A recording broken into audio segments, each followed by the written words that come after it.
All right, all right, all right. Buffs fans, college football fans, socialists, welcome to a great stream. I have my main squeeze. Sorry, I'm being awkward. Rawhide Media for you. We're going to talk about some college sports, college football, breaking news. How are you doing, man? Hey, I'm great. I'm great, man. I'm doing just lovely. I appreciate you, man. Holler at me so we can talk about this. And let me just say this: I did catch that word that you used in your intro. Okay. I always try to start with a bang. Got to have some shock value to get the people Oh, interested. If I oh. made you at least chuckle, please hit that like. But yeah, we got some somewhat breaking news to cover. We've seen, this has kind of been a topic of discussion for like maybe the last 20 years or so regarding college sports. But if you're on my stream, I linked this ESPN article in the description of my video. And we're going to go through this a little bit. And then Rawhide and I, of course, with the help of y'all in the comments as well, kind of discuss what this means for college sports, college basketball, college football. But yeah, this was published today, just as early as a couple hours ago. A National Labor Relations Board, a regional official, has decided that Dartmouth basketball players are employees of the school, clearing the way for an election that would create the first ever labor union for NCAA athletes. All 15 members of the Dartmouth men's basketball team signed a petition in September asking to join Local 560 of the Service Employees International Union, which already represents some other employees at the Ivy League school in Hanover, New Hampshire. That's Dartmouth.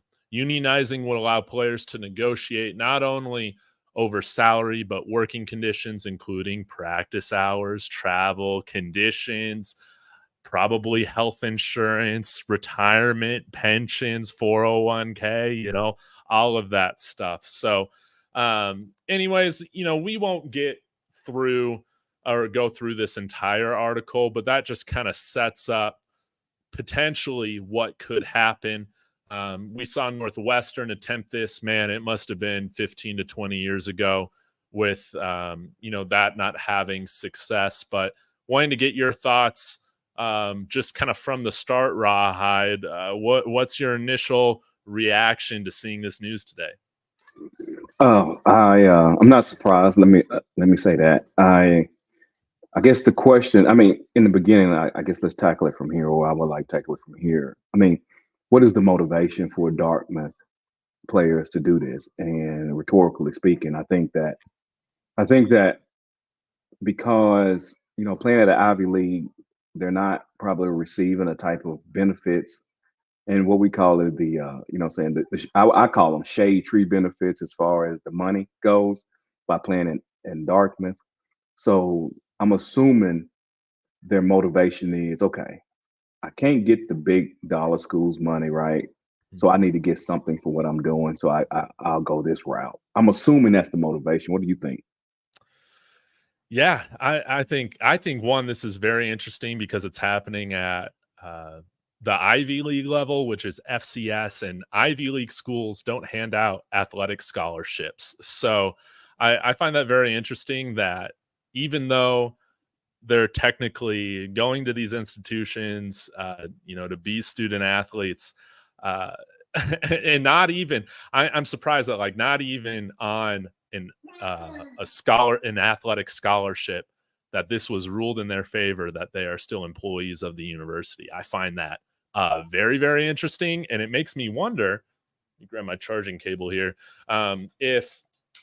If other schools or programs, groups of athletes were to try this, that are at kind of that high end Mhm. national P4 level, if you might see this sort of thing ruled in favor of them as well. I would imagine that even sometimes at these institutions, they're very competitive. I know, like Ivy League sports, basketball's still very competitive, but you think about other sports such as like rowing, I guess, is like one that's like really popular within Ivy League that I do wonder if they feel some of the same pressures that athletic scholarship players feel at other schools, which is like, yes, you're here for your education, but let's be honest, you're here for, whatever team you're playing for, and that's going to be your priority. So, especially for football players, man, I've always thought that they would be one of the first to unionize just because of, the CTE risks, the other health risks, how football just takes a toll on your body physically. A little surprised that you see this coming from Ivy League basketball, but hey, maybe a union has an easier time organizing when it's a team of 15 people compared to 100 people when you're talking about like football. But I'm curious, Rawhide, we don't have to get too much into experience or anything like that, but in terms of unionizing, what are some of the challenges there? Am I kind of thinking about this the right way in terms of maybe a smaller group might be easier to unionize than a larger group? We've seen this happen with Amazon, for instance, with I think like one of their plants in New Jersey or New York. But this is a thing that is going to could take years and years and years for a unionization to happen. Yeah, I agree with. I kind of agree with what you were saying, and the only reason why I mentioned the motivation is because if you notice when we start talking about college students becoming or making the argument for employees, right? It generally comes from those that are from programs that are not in a position where they can supply their players right with a certain amount of income, meaning that whether it's legit or non-legit, you see what I'm saying? So you get your Northwesterns, and now you got your Dartmouth, and there may be some more out there that I'm missing. So I believe that if for instance, this Dartmouth, just shut the door on this particular point. I feel like if Dartmouth was receiving right the type of benefits that their players receive if you were playing at Alabama or you were playing at a Oklahoma State or a Kansas, if we're referring to basketball. Mm-hmm. So, you're good. But I apologize. That's good, Bailey. Yeah, that's Bailey. She loses her mind sometimes. That's my dog. Bailey's a little retarded, but it's okay. So anyway, moving on. I don't know. Can I say that word? I don't know if that's good or not. But what I'm thinking is you won't get the type of things that you're getting with Dartmouth. Now, moving forward, what I am extremely, as a person that has dealt with unions before, right? Mm-hmm.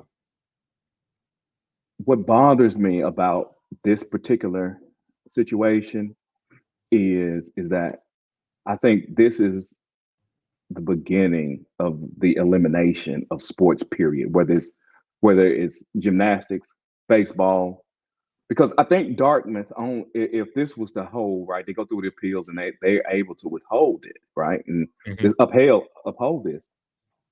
Those, because you're gonna have to do the same with everybody because they're employees too. Basketball players and football players ain't special, right?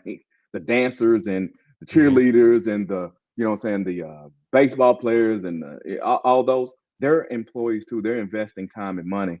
But what happens is, I think what happens now is a place like Dartmouth, if they uphold this, then they'll just eliminate the basketball team because it's unsustainable.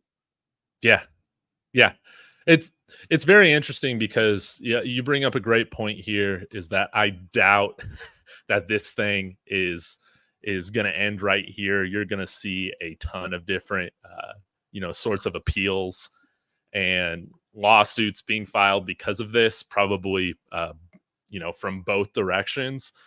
But I think if the courts do continue to decide to rule more in favor of the student athlete, it's going to be interesting to see how these universities respond to that, because I think why they're totally okay with NIL and stuff like that is because when the university then starts to pay an athlete directly, which is something that, I mean, we've talked about before on this, is then you're setting yourself up to be like legitimately liable for everything. And I mean, if I'm on the business or on the business side of the university, I don't want to be assuming any of that risk. I think I want to try and hold off for as long as possible, ever agreeing to something where league rules would require, like, a salary cap to where a school could pay an athlete directly, because I think it's just going to be a mess.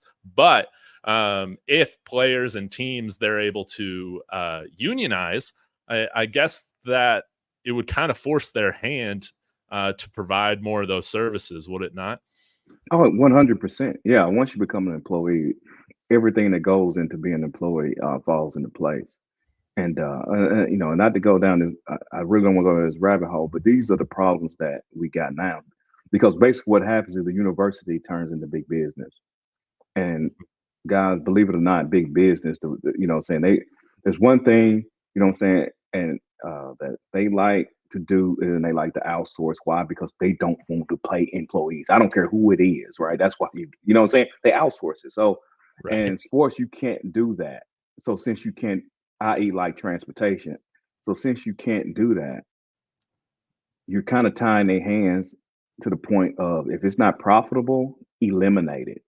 Hmm. Now, in these same schools, right, if they make this thing, if this thing becomes something, because that's all it has to do is happen one place, then it carries across the country.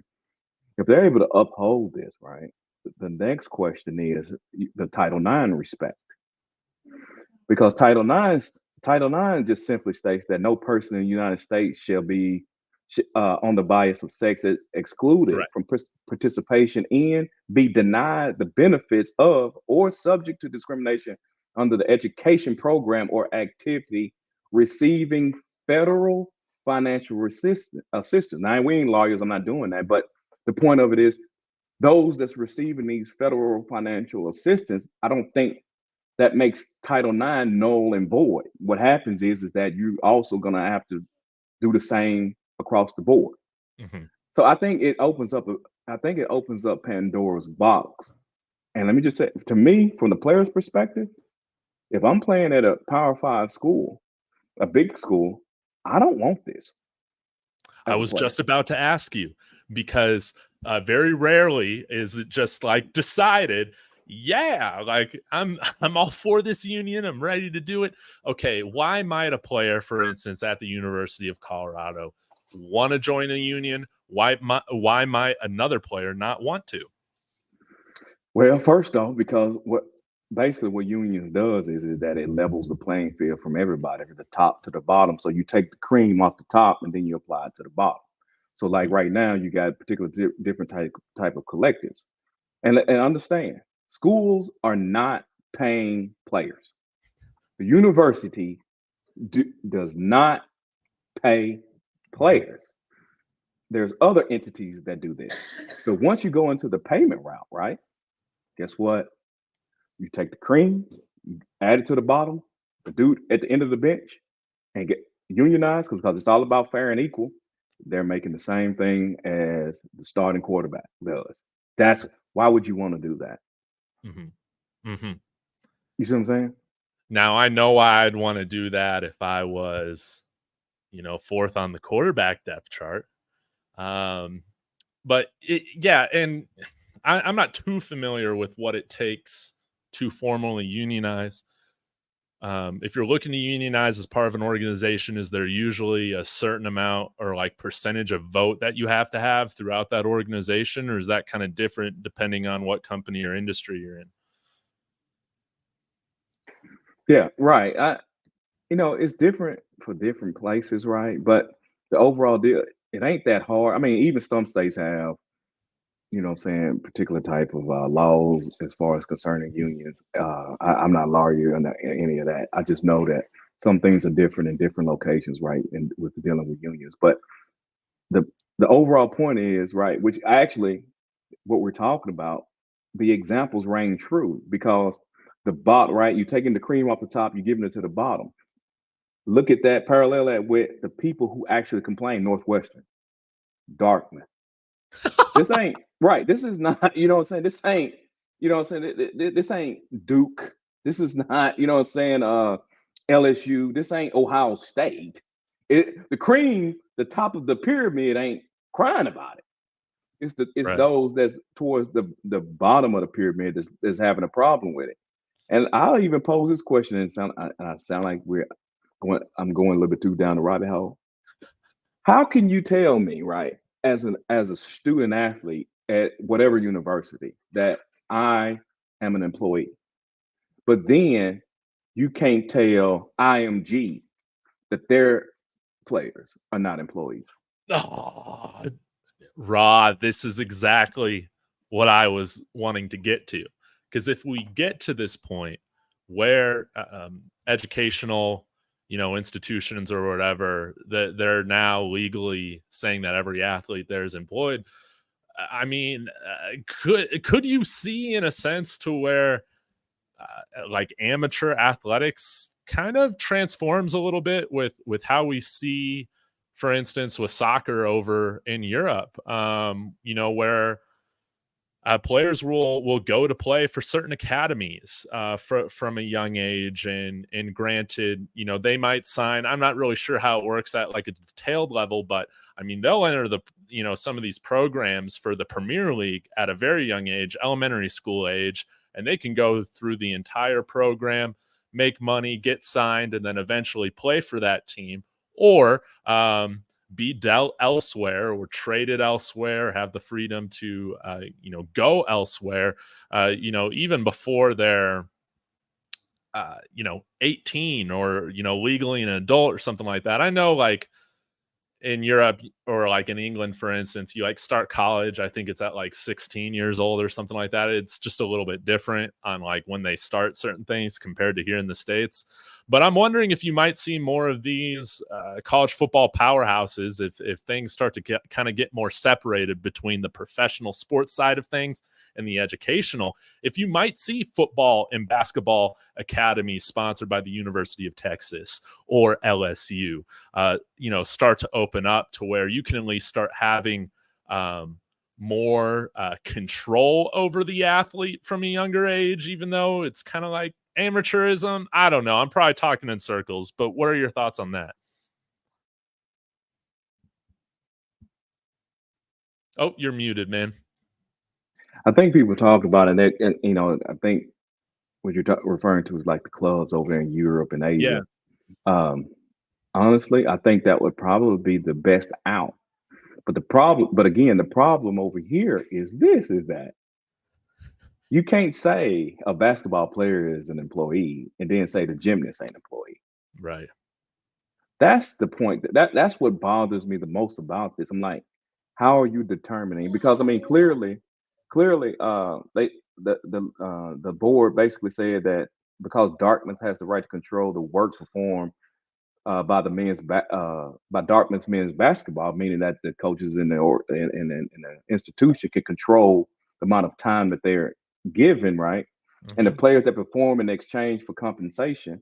And I'm assuming that what I'm saying, that's also referring to scholarships or any other little things that they receive.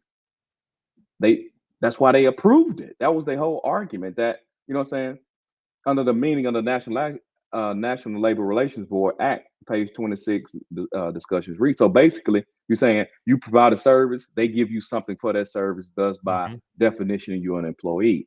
So I wonder, and what bothers me is about the other things. And if the other things rang true at gymnasts and all that, rolls right back into the high school.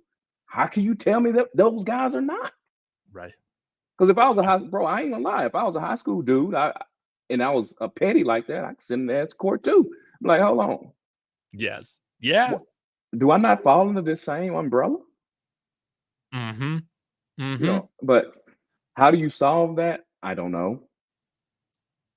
And I don't know about the Europe, European and Asians, they laws and how they define what is. I guess that's where you need to get Congress involved. Right. Yeah. It's going to get interesting for sure. And I wonder too, at that point, okay, if it's legally said they are employees, for instance, with football, then what is stopping players from saying, or maybe even institutions? Like, I would imagine coaches would want this too. Just be like, well, why do we got 4 years of eligibility, man? If these guys are that would employees, end. I should be able to have them play for me Bro, as long as you're as long 100% as right. I agree with you 100% on that, Dave. Ain't no 4 years eligibility no more. You know what I'm saying? I can hire and fire them. Mm-hmm. You see what I'm saying? I'm right there with you on that. 100%. But again, I think you'd have to, those unions would need to be formed, right? They'd have to come with some particular form of regulation. But guess what though? Now you can't just flip, and depending on what type of regulation they put into the paper, into the works, hey, you may be restricted from being able to transfer. Yeah. And like, okay, you're talking about if the NCAA football players unionize, they're then collective bargaining with maybe not the NCAA at this point, but it's with the athletic conferences. We've kind of seen the SEC and Big Ten maybe start to start some advisory groups for all of that. But then I'm wondering, okay, if I'm like one of these guys, let's just say, who's a player entering the NFL draft that was good, but has, very little NFL future? I guess I could say Joe Milton. Let's just pick on Joe Milton. I'm not going to pick on Jordan Dominic. Whoops. But or not Jordan Dominic. I meant Derek Xavier McClendon. Weaver. I missed my bad. I thought you was gonna say Xavier Weaver, but okay, I'm good. I'm good. Nah, I'm just trying to make a joke. But let's say I'm Joe Milton, right? I have very little hopes of like realistically ever having a long-standing career in the NFL. But I know for damn sure I can play college football at a pretty decent level. I mean, you would imagine if something like this happens and there's collective bargaining, there's going to be a lot of college players that are going to be arguing to play much longer than their 4 years of eligibility, because this is like a real career for them. It seems like it's a total mess because you have athletes that want to do their 1 or 2 years, then go off to the pros. Then you got your guys that literally would like to make a career in college sports. And then all while, like, I don't even know how this works or how the university would want to see it. They'd probably want some guys playing for a very long time at their school. But at the same time, they want guys, leaving and churning out of the program pretty quickly. What are your thoughts on all that? Yeah. Now see, which roll into, I'd have to understand totally how that European model works. Yeah. Because once you cross over to employees and going these particular routes that you described, to me, I feel like you're outside of the realm of a college student. You see what I'm saying? I was just like, yeah, you're not all those things don't apply anymore. You're a professor. You just, what I'm saying, as far as it's just work. It has zero to do with education at this point. It's all about going out there and doing your job. Yeah. I think it just takes away, like me and you, we were talking about college students becoming employees. I think if that all rang true, me and you're not talking about college students anymore. We're talking about the University of Colorado's club football team. Yeah. It really is club, honestly.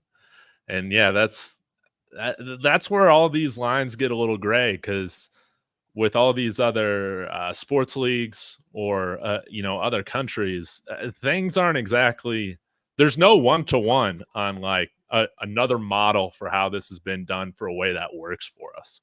And I think like that's why you've kind of seen, rather than having like a ton of rules, it's more just like, well, just make sure the payment isn't coming directly from the school right now, and we can kind of deal with the Wild West and all. But there's so many tensions, and I think what makes this unique is that there's a lot of different groups with different interests.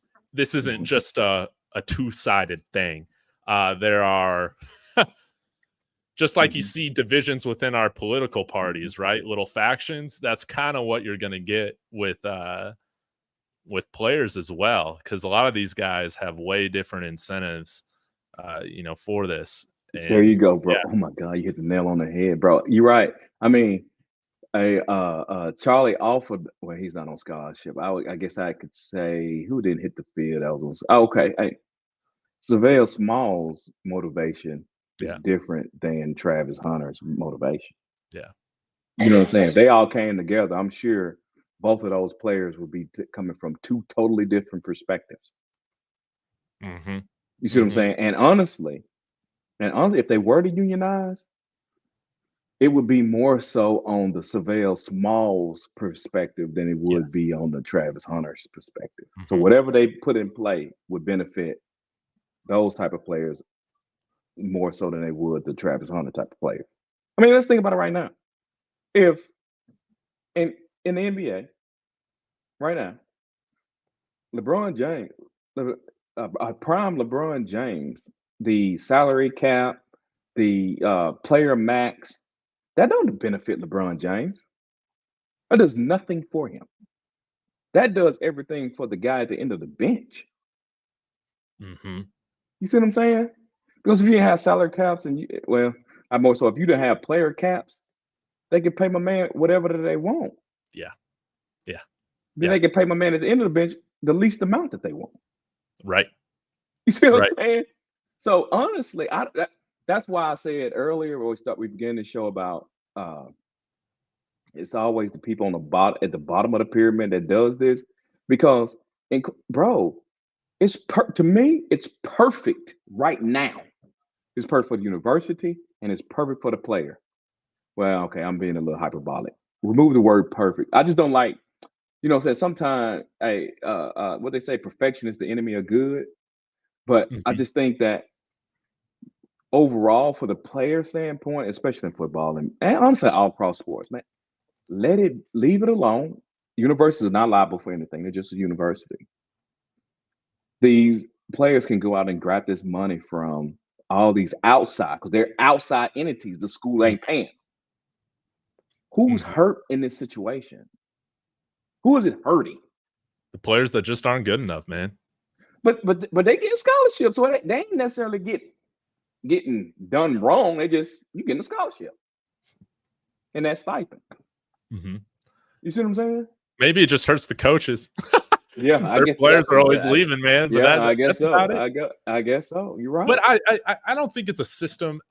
Right now, I feel like for football, on a lesser scale, basketball, this system works better than I think a lot of oversight and control and kind of all that. Because again, when you just start getting more involved in regulating everything, then it's going to cross its way over into being more professionalized and all of that.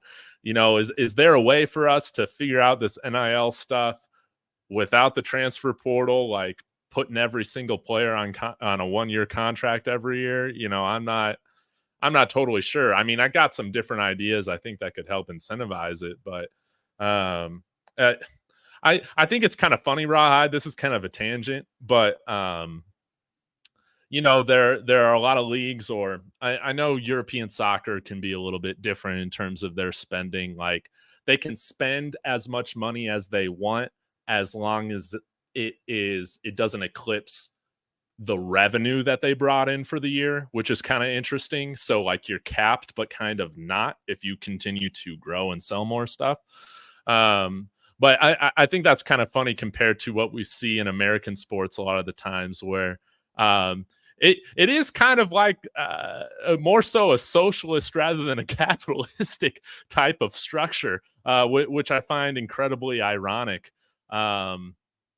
That a lot of times it's like, well, it's about evening the playing field. It's about parity and all of that. And I think NIL has kind of leveled the playing field a little bit more, because more institutions are willing to pay players under a somewhat of a legal structure rather than an illegal one, which has happened for, the past 100 years or whatever. But I don't know where I was going with all this whole thing. I kind of like the fact I know it's kind of unfair, and the little programs are never going to be able to beat on a regular basis at all the college football blue bloods. But isn't that kind of what makes college football kind of its unique thing, that there isn't a huge amount of parity? Yeah, I agree. I think I heard Andy Staples say it the other day. He was like, some of these schools are not going to be able to compete for a championship, and that's okay. Yeah, that's okay. I don't understand. First off, oh my God, since you mentioned capitalism and socialism, I'm not gonna go that way down that road. But the point of it being, bro, everybody doesn't need to have an ability, or everybody doesn't need some help, right? mm-hmm.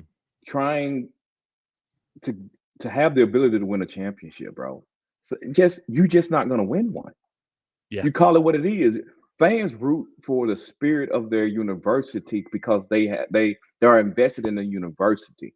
If you're allowing the fact whether they can have a chance to win a championship or not dictating whether you're a fan of the team, you're not a fan of the team. Which also goes back to what I'm saying, on a tangent just a tad bit. Are you rooting for the jersey or the player? Right. And in college football, it has generally been they root for the jersey. Mm-hmm. They don't root for the player. Right. You see what I'm saying? Now, granted, Colorado is a great case study on that, because you got a lot of player, i.e. coach. I'm just putting player and coach the same, right? They're rooting for the player / coach more so than rooting for the jersey. Mm-hmm. So in most of college football or college sports, period, that ain't what it is. You rooting for the jersey because you went there or your kids went there, you live in that state. Man, that's what it's about. Professional sports is not necessarily about that. Now, granted, NFL is holding on to that as the best they can, and it's going to end up turning to the player also. But so, man, quit tearing up the sport because you trying to level the playing field. I hear you got people on there talking, saying, "Well, it ain't fair. This NIL and it ain't fair." I'm like, bro, it has never, ever. College football has never been fair. No. Ever. Right. Never, bro. As a matter of fact, I think this is probably the most fairest it has ever been. Yes. We are living in the days of the most fairest it has ever been. Alabama was the last of that, man. Bro. I don't understand why people don't understand that. Well, they got to do this because the small schools ain't got a chance. That small school never had a chance.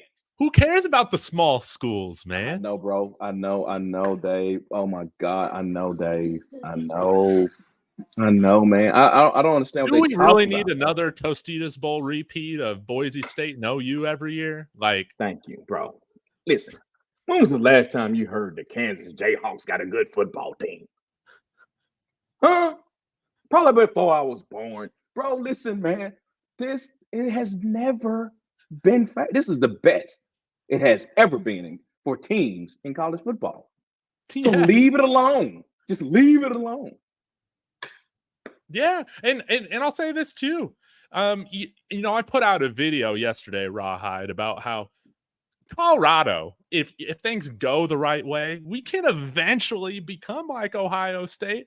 But to have the expectation right now that anytime soon, we're recruiting like them, we have the prestige that they've built over the last 50 years or whatever it is, overnight, that's just not realistic. But I tell you what, man, as a Colorado fan, if we were to get to the point, man, where we're contending for conference championships, like, I cannot tell you how satisfying that is to think about. Right. So, and we're not at Georgia, we're not at Alabama, Michigan, those schools right now. Can we jump up a level eventually? But I think this is also kind of the thing that makes college football great. and you know, some people might disagree with this, but you mentioned this, and you're totally right. You can have a stellar A+ season for your school, and it not and it mean and like you not win a national championship. Right, You know? right. That's good. Yeah. Right, right, bro. And I don't understand why, people lose sight of that. Now, granted, I understand Americans, what I'm saying, we are some of the most neediest group of people in the whole damn We really world. are. And we want everything to be this and be that. But you know what I'm saying? But bro, it's okay. It's okay to be happy because your school won 8 football games. It's okay to be that, especially when And when like you're in want a to have a school. parade. Right, right, bro. It's okay because some schools, that's how it is. They're never going to be, you know, Rice, SMU. You know what I'm saying? Who we talking about? I would say Baylor, but Baylor, they was arguably in one of those. But you know what I'm saying? The Iowa States, bro. It's okay.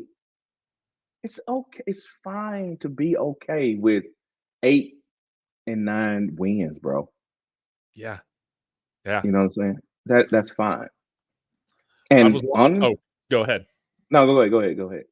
Oh, I was just saying, I've been watching, like I said, like some of these documentaries on these sports teams in Europe, and I was watching the All or Nothing on Newcastle United this weekend, and with how it works with the Premier League, you know, the top 4 finishers or whatever then qualify for the Champions League season afterwards. Mhm. And I mean, you know, Newcastle hadn't qualified in like 20 years. So they didn't win the league, but the fact that they qualified within those top 4 spots to then move on, even though they didn't do very well in the Champions League tournament or whatever, like, Mhm. you know, they were parading through the streets on this whole thing. And that's kind of like how I look at college football, whereas fans can, um, fans measure what's a great season not always by being the top champion of the entire, you know, continent or country. Like every year, you know, Mhm. there's different ways in which you're measuring success and cherishing. I feel like they're able to cherish, you know, a lot more of those regular season games and little tournaments better, which is why, I mean, I like the college football season. I don't think it will change too much with the 12-team playoff, but I like that the regular season, like every week matters, man. It means something. And, you know, with the NFL playing 17 games now, you don't get that type of intensity every week. That's Yeah. how I feel about it. But yeah, Right. what are your thoughts on that? Yeah, I guess I agree with you on that. I'd co-sign everything you said on that. I just, what I'm saying, I apologize. I got kind of hung up on the the uh the amount of difference it is people that teams that actually have an opportunity to play for championships, Yeah. man. I'm sorry, I got hung up on that. I don't think people understand that, bro. I think it's been like 10 to 12 different national champions since I think 1998. The reason why 1998 is special to me is because that's when they got rid of that. You know what I'm saying? You was hardcore allocated to go to any, you know what I'm saying? Whatever conference you in, that's what bowl Yeah. you got to play. They didn't put the best playing each other. So, bro, it's only been like 10 to 12 different teams since 98. And a lot of those are repeat. And guess what? It's going to be repeat again this year. So, why people crying and whining and crying about the small guy, bro? The small guy never makes it anyway. Yeah. That's why I kind of wonder, like, Raw, with these conferences still expanded and stuff like that, and you'll probably see a big 3 at some point. If if you might see kind of something like that structure where, you know, the top however many finishers of each conference will then qualify for a larger playoff, which is cool. But, you know, at the end of the day, what really matters is winning your league or qualifying to move on to the next stage. Exactly, because that used to be right the end all be all. You could Yeah. even hear people like take ACC for example. If you listen to some old coaches, they was like, no, what our goal was to win the conference. Yeah. That was the goal. Yeah. Now, granted, I get it. It has transitioned, but man, winning your league or winning your division, you know, say if a conference still has that, man, that kind of stuff matters, bro. That matters. So quit getting hung up on the, I think it's not you, but just the people that's listening to us. Quit getting hung up on the end result, the national championship portion, and be more so concerned about how your team is doing within the division that they're playing in. I think that's a lot more reasonable and attainable from a fan standpoint than that other BS. Yeah. Yeah. I think so too, man. That's why I like college football, man, is that it's a little bit different in terms of how I measure success than with the professional teams I'm a fan of. And for those teams, it's pretty much championship or bust, baby. Right, I mean, right, that, right, that's it, right, man. right. You got 4 people, right? You got what? I'd say, what do you think? How many do you think it is? Championship or bust teams? 4 or 5? You're talking Ohio about in State. college football? Yeah, today. Yeah. About 4 Yeah. or 5. Alabama, Georgia, Ohio State, Michigan. Now, Michigan just got into that argument. Yeah. You know, Maybe so LSU, Texas might feel that way at yeah, some point. I don't maybe, know. yeah. But bro, that's the thing. So it's 130 FBS schools, 33. I mean, bro, come on, man. You gotta find some good in some of that. We talking about, Right? you Or else know, you're you just gotta, gonna just be pissed every year of your life watching this sport. honestly, which rolls us right back to what we talk about a lot, and that's the Colorado Buffaloes and I, how I feel as far as the fan base. I'm like, quit being unfair in your expectations because this stuff is difficult and it's very, very hard. Quit raining on, you know what I'm saying? Quit going at their head or their neck as it being a failure. Bro, 6 wins can be a success in most circumstances. 8 wins is a good season. Yes, it's a very good season. I know, but bro, I get it. I get it. People don't understand that. They don't understand that. So I'm just like, bro, that's a good season. Yeah. But I get it, man. You know what I'm saying? I get it. Everybody got to be. Hey, I understand. Since I've been doing this YouTube thing, I have learned one thing: there is no good. I'm sorry, there is no middle ground. You're either national champion or you're trash. You're either Heisman Trophy contender or you trash. Because I can come back and say, this team won 7 games. They had a good season, and they'll come back and tell me they sorry. I'm like, bro, that was a good season. But I get it. The scale. You either national champion or trash. Heisman Trophy contender or trash. Trash, man. Trash. You're either man, what was the tweet that I sent you that I saw? Who's that Georgia lineman that got drafted by the Eagles? What was his name? Carter? Yeah. Amari McNeil is either Jalen Carter or trash. Trash. You're right about that. You're right about that. You're right, bro. That's how it works, bro. That's how it works. You either the best or you trash. I'm like, it is a whole lot in between. In between that. You know what I'm saying? It cracks me up, but this is why to kind of circle it back to this whole thing, Raw. Whatever happens with this unionization, if anything, I do hope at some point just college football breaks away from the NCAA, and why I think it might be a good idea to do kind of like a 2-year process with this thing. Again, a lot of details will need to be figured out with this, but where based on your performance in a conference throughout a year, it then qualifies you to play with the elite teams that next year for the title or something crazy like that. Now that would be insane. It would cause a huge shakeup. I wonder how it all work with conferences and dollars and stuff like that. But I think I like the idea of what's the opposite of relegation? Like elevation and relegation type of thing. because I think that adds another huge element in which fans are able to measure their seasons by, like qualifying for this league or tournament or not.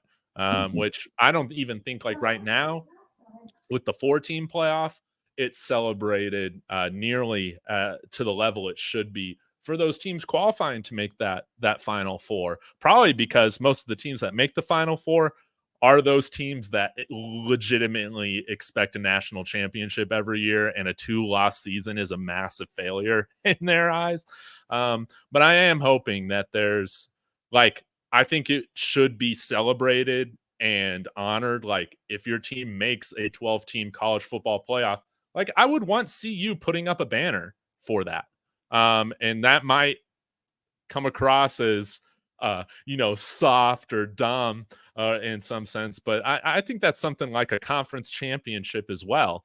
You should be celebrating and really taking time to cherish, rather than just being upset if they're not the one team out of the 12 to raise the trophy at the end of the tournament. Now, yeah, I understand exactly where you're coming from, because I understand how people you want to be able to achieve something before you hang a banner, but like in professional leagues, there's not 133 teams. No. So you got to get something out of it. So I totally understand where you're coming from on that. Honestly, I don't really disagree. I mean, let's be honest about it. That's honestly really the reason why the NBA stuck in a mid-season tournament, to keep fans engaged, bro. That's all that was about, bro. That's all it was about. Because the NBA was turned into, I ain't gonna watch the playoffs hit. I ain't watching until the playoffs hit. I ain't watching until the playoffs hit. For the casual fan, you feel me? Yeah. Yeah. And I feel like you did see a difference, man, and with how some of those teams played in the fall. Because I mean, I'm the same way. I love the NBA, but until kind of February hits, like you're not really getting anybody's best effort until February. I mean, let's be honest. Yeah, I mean, you're right. So you're 100% right. So you go back. You got to find little small victories in 133 teams, right? That's why. You know what I'm saying? As we talked about earlier, winning the conference matters so much. Yeah. For a lot of people. But it has been, that's why G5 have their own national tournament, man. Yeah. I don't understand why they don't argue for that more. Like, I really don't get it. Because when you have, like, what was it?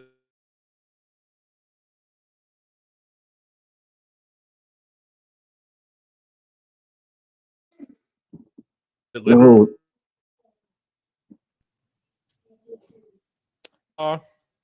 Say it again. You stuck. Yeah, you stuck on me there for a minute. Yeah, sorry. I was saying, like, I think Liberty, I think they had an undefeated year, but then the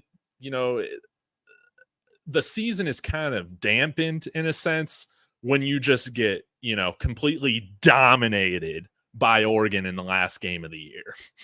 Like, it's not even the same level playing field. And I just don't like that, man.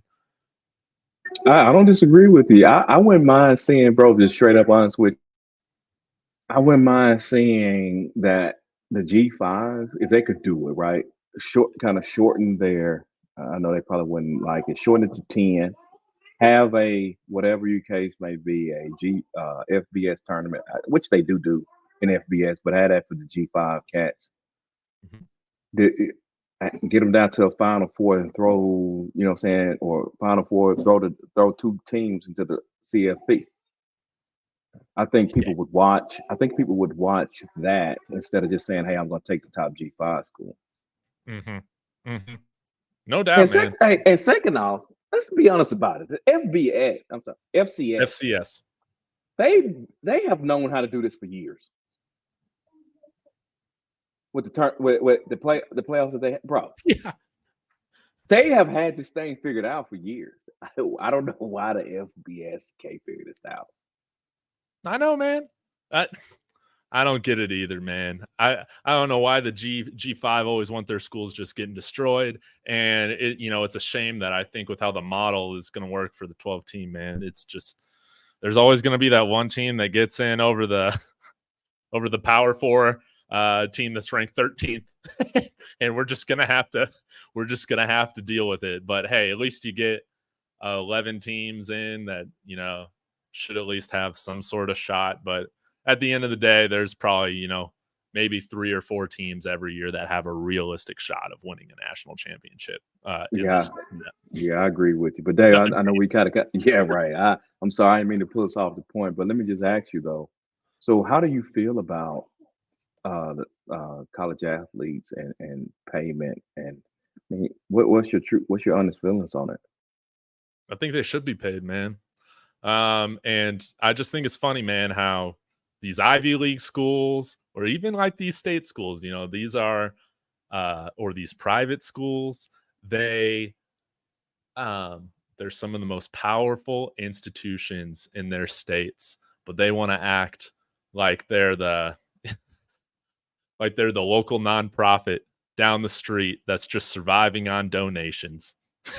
You know, they have like they want to play like the poor card so much, how they can't afford to assume liability, they can't afford, and they do the same thing with their professors, you know, like you know, trying to nickel and dime their pensions and their retirements, all the while they got billions and billions and billions and billions in investment and endowment funds. And I think honestly, whether they're private or state-run institutions, the majority of them have the ability to be providing like health insurance, retirement, 401k, you know, stuff like that to their student athletes. And, you know, they just don't want to share, you know, a little sliver of the pie. And that's really what it comes down to, is the people in power, they don't like to share. So you agree that they should be considered employees? I think so. Because I mean, when you have, no school will admit to this, you know, even if they're caught, but when you have people taking tests for student athletes, or for them just taking these paper classes, or them them getting like a very watered down experience, you know, in the classroom, or hey, we'll even, in the case of Derrick Rose and Memphis and John Calipari, we'll even send somebody to take your SAT for you. When that is happening, yes, you are an employee. I'm sorry, I don't need to laugh, but bro, I know a lot of people don't understand how that works. I mean, some people that may be listening don't understand how you can take a test for somebody. If you don't mind, let me just run this real quick. There are particular classes that you take, like it could be like chemistry. So if you go to a larger university, what happens is that you take the university test. You don't take a professor test, you take a university test. So you got all these different classes, right? There's in chemistry, they all got to go, you know what I'm saying? They all, you know what I'm saying, all these 2,000 students, right, got to go take the test at the same time at maybe 7 o'clock at night, right? So what you do is you just said somebody else in there with your sheet, and you go in there, you have them take the test for you. This is not rocket science. Oh my God. Hey man, listen, you brought up some memories for me on that. But yeah. Oh my God. Oh, okay. Yeah, you're right though. You're right. Like, they are not showing up, checking your student ID. They're just making sure whoever's sitting in that seat has their number 2 pencil, you know, ready to fill in the little circles, man. You know, that's really right. it, man. And they got their student ID number, you know, written there. Like, this stuff is not rocket science, man. I doubt any of our top players are actually going to class on a regular basis. Oh my God. Full disclosure. Full disclosure. I'm not referring to that. Thank God, because I wouldn't have passed physics.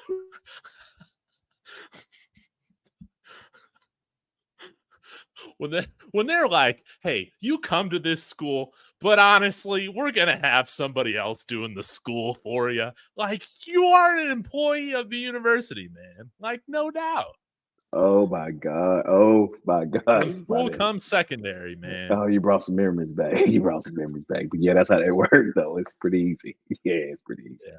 Like, I can't imagine how it works with online school, but I mean, you got to imagine, again, these top players, man, they're all in online classes. They're not sitting up at the front of these classes. That's for the walk-ons to make sure they're doing. I you know?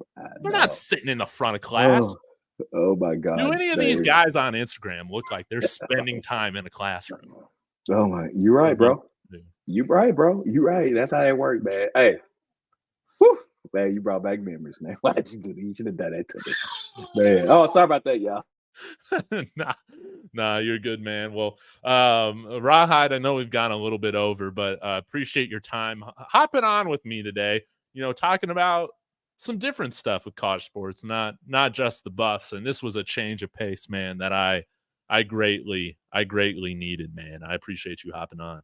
No, man, I appreciate you having me, man. I think this is the item of contention because I'm telling you, I think this is going to have a major effect on the future of college sports. So I think people need to get ready for it. And also, I think that it's also going to be the demise of sports if they make them all employees. Once they do that, I think what's going to happen is universities are not going to, you know what I'm saying, the amount of sports that they offer will be limited. And quite honestly, man, some people just, I thought it was the Alabama school got rid of the football. But I don't know. They just brought it back. But anyway, but the point being is that, yeah, UAB, right? They had to get rid of football and they brought it back. But yeah, this is what you're gonna see because every university can't afford to pay players. You just can't do it. No doubt. Well, awesome, Ra. I guess I'll wrap this up, but I do want to suggest something for you to watch on Netflix that you might find interesting. Dude, I watched this documentary on the European rugby tournament, Six Nations. That's what it's called. Crazy stuff. Crazy stuff. It's like 4 or 5, or like maybe it's like 6 or 8 episodes, something like that. But man, those guys are crazy. Okay. Crazy. Now wait. It ain't crazy like that movie you had me go watch, is it? Nah, no cults. Nobody's being mummified in their bedroom. None of that, man. It's just, you know, it's crazy, man. Rugby is intense, man. I don't get it, man. And you are penalized. I didn't realize this. You are penalized for like contact to the face and the head. But it definitely happens. Yeah, I'm gonna check it out. I'm gonna check it out for sure. Yeah, it's great, man. All right, well, I will sign off. Shout out to everybody in the chat. Hey, you guys were great as usual. I will be back tomorrow. And hey, as always, everybody, Sco Buffs. Sco Buffs. All right, let me shut this